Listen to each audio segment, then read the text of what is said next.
ಎಲ್ಲ ಓಕೆ, ಇಷ್ಟೆಲ್ಲ ಸಮಸ್ಯೆಗಳಿರೋ ಅವಿನಾಶ್ ಹೇಗೆ ಓದ್ತಾರೆ? ಯಾವುದರ ಸಹಾಯದಿಂದ ಓದ್ತಾರೆ? ನಿಮ್ಮ ಕುತೂಹಲಕ್ಕೆ ಉತ್ತರ ಅವರೇ ಹೇಳ್ತಾರೆ, ಕೇಳಿ.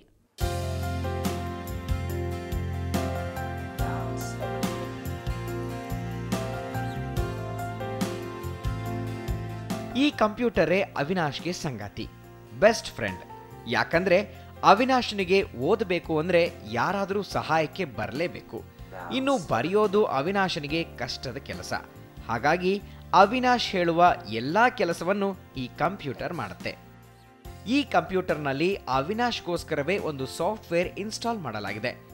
ಇದರಲ್ಲಿ ಅವಿನಾಶ್ ಏನ್ ಹೇಳ್ತಾನೋ ಅದನ್ನೇ ಕಂಪ್ಯೂಟರ್ ಕೂಡ ಮಾಡುತ್ತೆ. ಅಂದ್ರೆ ಟೈಪ್ ಅಂತ ಹೇಳಿದ್ರೆ ಕೀ ಮಣಿ ಓಪನ್ ಆಗುತ್ತೆ. ಅಲ್ಲಿ ಅವಿನಾಶ್ ಯಾವ ಅಕ್ಷರ ಹೇಳ್ತಾನೋ ಆ ಅಕ್ಷರ ಅದರಲ್ಲಿ ಟೈಪ್ ಆಗುತ್ತೆ. Enter key. Type this. Hello. Enter key. Internet ಅನ್ನ ಕೂಡ ಬಳಸೋ ಅವಿನಾಶ್ಗೆ ಗೆಳೆಯರೊಂದಿಗೆ ಚಾಟಿಂಗ್ ಮಾಡೋದಂದ್ರೆ ಎಲ್ಲಿಲ್ಲದ ಪ್ರೀತಿ. ಇನ್ನು ಪುಸ್ತಕವನ್ನ ಕೂಡ ಕಂಪ್ಯೂಟರ್ನಲ್ಲೇ ಓದ್ತಾನೆ. ಪುಸ್ತಕವಾದ್ರೆ ಪೇಪರ್ ತಿರ್ಸೋಕೆ ಮತ್ತೊಬ್ಬರ ಸಹಾಯ ಬೇಕಾಗುತ್ತೆ. ಹಾಗಾಗಿ ಯಾರಿಗೂ ತೊಂದರೆ ಆಗಬಾರ್ದು ಅಂತ ನಾನು ಕಂಪ್ಯೂಟರ್ನಲ್ಲೇ ಓದ್ತೇನೆ ಅಂತಾನೆ ಅವಿ. ಕಂಪ್ಯೂಟರ್ ಅಂದರೆ ಅದೇ ಹೇಳಿದ್ನಲ್ಲ, ಬುಕ್ಸ್ ಅಂತ.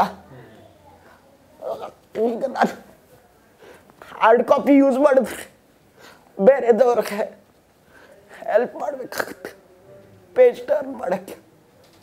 ಆದರೆ ಕಾಪಿ ನಾನೇ ಮ್ಯಾನೇಜ್ ಮಾಡ್ಬೋದು.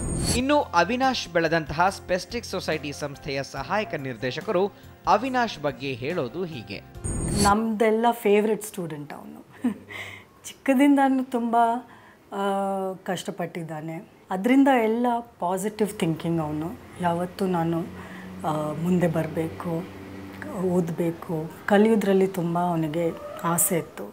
ಅವಿಗೆ ಮುಂದೆ ಸಮಾಜ ಸೇವೆ ಮಾಡೋ ಆಸೆ ಇದೆ. ತನ್ನಂತೆ ಇರೋ ಇನ್ನಿತರ ಮಕ್ಕಳಿಗೆ ಸಹಾಯ ಮಾಡಬೇಕೆಂಬ ಬಯಕೆ ಇದೆ. ಇವನ ಆಸೆ ಮತ್ತು ಬಯಕೆ ಎರಡೂ ಈಡೇರಲಿ ಅನ್ನೋದು ನಮ್ಮ ಆಶಯ ಕೂಡ.